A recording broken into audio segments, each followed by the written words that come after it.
Now listen carefully and answer questions 1 to 5. Jack has got lost on his way to Margaret's party. He is phoning her for directions.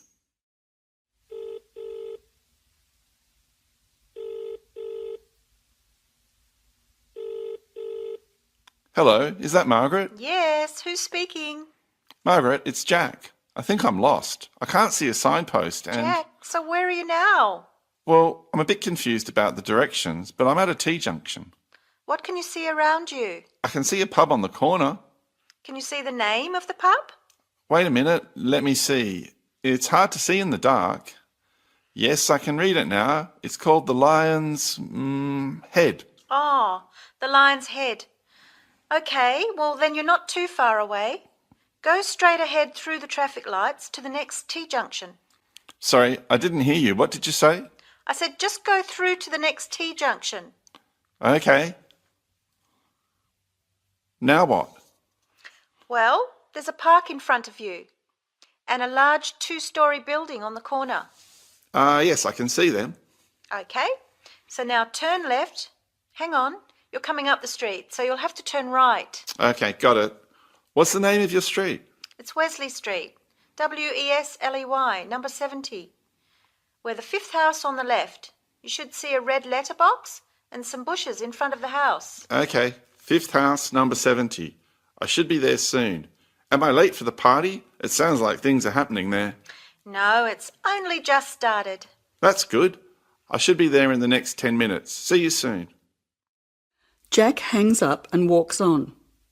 7 minutes later, he calls Margaret again, as he still can't find the house.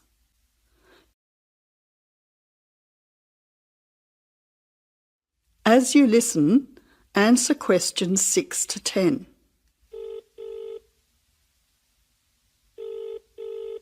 Who's speaking? Hi, Margaret. It's Jack again. Sorry to bother you. Listen, would you mind doing me a favour? Of course, what? Could you tell Mike I have got his camera?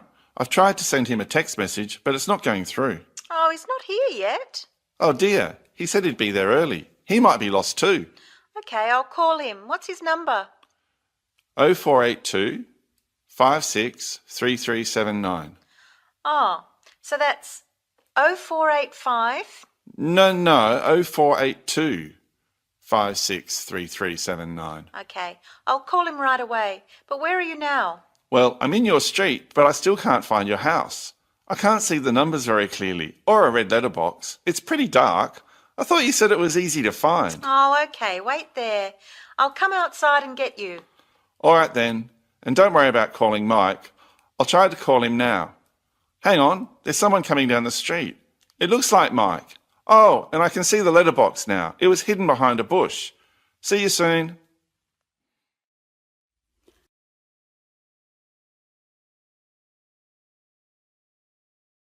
As you listen to the talk, answer questions 11 to 20. Well, good morning, everybody. My name's Madeline Stewart, and I'm here to tell you about the recreational facilities available on campus, and also to tell you something about what the town has to offer. You may already know that your Students' Union membership also includes membership of the Sports Union, which provides a range of sporting and recreational facilities on campus, much the same as those in most British universities. The Sports Union has football, tennis, and cricket teams in local competitions. And really, most sports are catered for in some way on campus, even if they're just social matches. In the building itself, there are fitness classes and a full gym, including weights. The Sports Union can also provide cheap tickets to some major sporting events. And to keep you up to date with everything available, there's a weekly newsletter distributed around the campus. You should check this to find out the names and phone numbers of the contact people for each sport or activity you're interested in. Yes, did you have a question? Yes, apart from what you've just said, does the Sports Union offer individual help in any of its activities, for example, in getting fit and healthy? Yes, we do. The Sports Union has a fitness assessment clinic every Friday, staffed by the resident sports trainer, who can provide advice on the best program for you and refer you to various charts. I'm sure you all realize that for any medical assessment or health problem, you should go to the University Medical Service. The sports trainer can also advise you on a suitable training program using the weights. And now on to Ashbury. For a town of its size, Ashbury has some unusually good leisure and sporting facilities, most of which are near the center of town and easily reached by bus from this campus. There's a new, well, almost new, Olympic-sized swimming pool. That's not quite in the central town area, but it's only a 5-minute walk from the bus stop. Above the pool, there's a high-tech fitness center that any of you more serious fitness lovers would need to check out. Then, in the center of town, there's a sporting complex called the Anderson Center, which contains squash courts and facilities for a number of other indoor sports, such as basketball. And just around the corner from the Anderson Center, in the main street there, is an indoor bowling alley. All of these facilities are listed in the weekly newsletter, so I encourage you all to look through it and... Listen carefully and answer questions 21 to 25. So, you're nearly ready to submit your article to an academic journal, are you? Yes, I think so. I just wanted to go over all the things I need to do before I submit it. And then I wanted to go over the submission process with you. Great. So, firstly, you need to write an abstract. Make sure it's short and concise. Of course. I forgot all about that. And what about key words?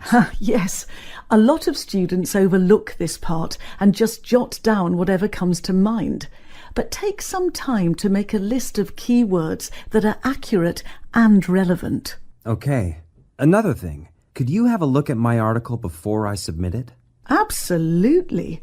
Actually, at least 2 senior staff members should always read through a final draft before submission. Do you mind if I give it to Professor Johnson to have a look at as well?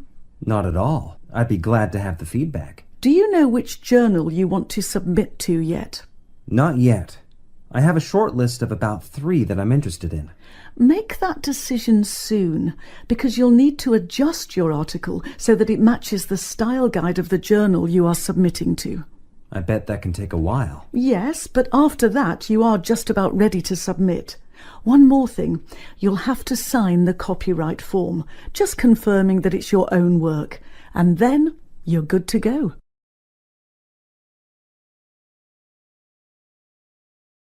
Now listen and answer questions 26 to 30. Now, the submission process. How does it work exactly? Well, the first thing is to just send it off. You've got to send in the manuscript before anything else can happen. Sure. And then should I call to check if they have received it? No need for that, no.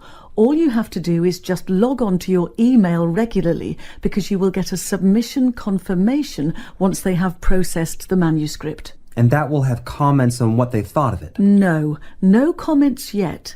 That email is just to let you know they have received it. The next stage is what is known as peer review. This is when experts in the field review your manuscript and decide whether to accept it. They'll never accept me. I'm only a master's student. Don't worry about that, Jeremy. It's all done through a double-blind method. That means that whoever reads your manuscript has no idea whether you are a grad student or a Nobel Prize laureate. They'll only be judging your work, not you. Well, that's good to hear. And then what, once they've made their decision? Well, there are 4 possible outcomes. You might get an acceptance, but a first-off acceptance is very, very rare. Don't pin your hopes on it. You could also get a rejection, but these don't happen very often either. I don't think this will be a problem. What do you think I'll get? If you're very lucky, you'll get a conditional acceptance. This means that they've accepted the article and it will be published, but you need to tweak a few things first. A sentence here, a heading there, nothing major. That sounds good. But to be honest, you will probably end up with a revise and resubmit. This means they are definitely interested, but you will need to rework the paper before it's accepted. The necessary changes will be outlined by the reviewers.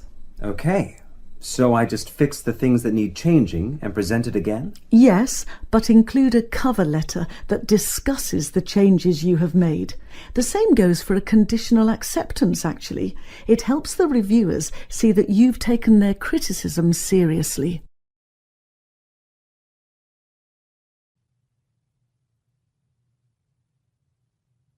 Now listen carefully and answer questions 31 to 33. Now, today we're going to be finding out about the most popular sports in the Emerald Isle. That's Ireland, of course. Can you guess what they are? Well, there are these two lesser-played games, a form of rounders and Gaelic handball.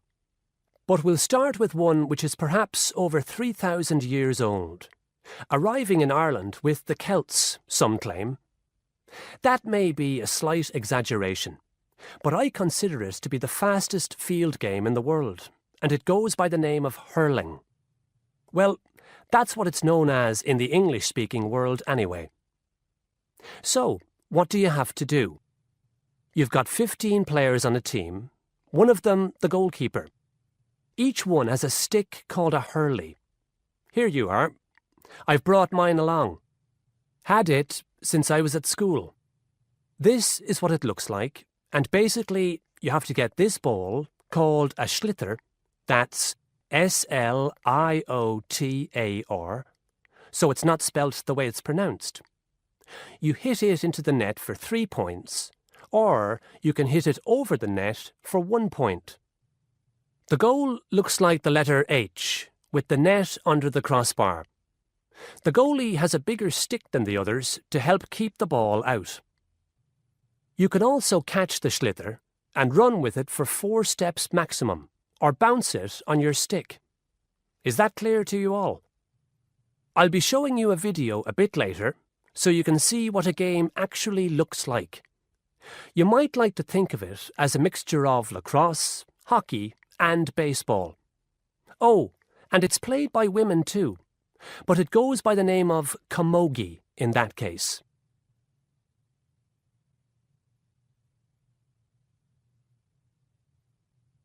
Now listen and answer questions 34 to 40. I'll give you a bit of the history, shall I now? Generally, the golden age of the game is considered to be the 18th century. But systematic rules were first agreed and drawn up at that great shrine of learning, Trinity College Dublin, in 1879, founding the Irish Hurling Union, closely followed just a few years later by the formation of the Gaelic Athletics Association. With greater organisation last century, the All-Ireland Hurling Championship got off to a flying start, and I'm proud to say that my own native city of Cork has won more than 20 titles over the years. But then, so have Kilkenny and Tipperary. Is it only played in Ireland? No. Well, it is the only country with a national team at the moment, but you may be surprised to discover there are hurling clubs in London, as well as in America and Argentina, to name just a few. The other game I'd like to take a little time to introduce you to is Gaelic football, which is played on the same pitch as hurling with the same number of players, but there's no net. You just have to get the ball over your opponent's goalposts, and you can do that by kicking or punching the ball. However, you're not supposed to do that to the players, I might add. Imagine it as a combination of soccer and basketball. But in my opinion, it's a more exciting spectacle than either of those. Excuse my bias, if you will. It's also very popular with women. In fact, there are more women's teams than for any other sport. Whether despite or because of the physical contact involved, I wouldn't like to say. They do play a shorter game, 60 minutes, rather than the men's 70. So, let's have a look. If we can have the lights down, I'll see if I can get this technology to work.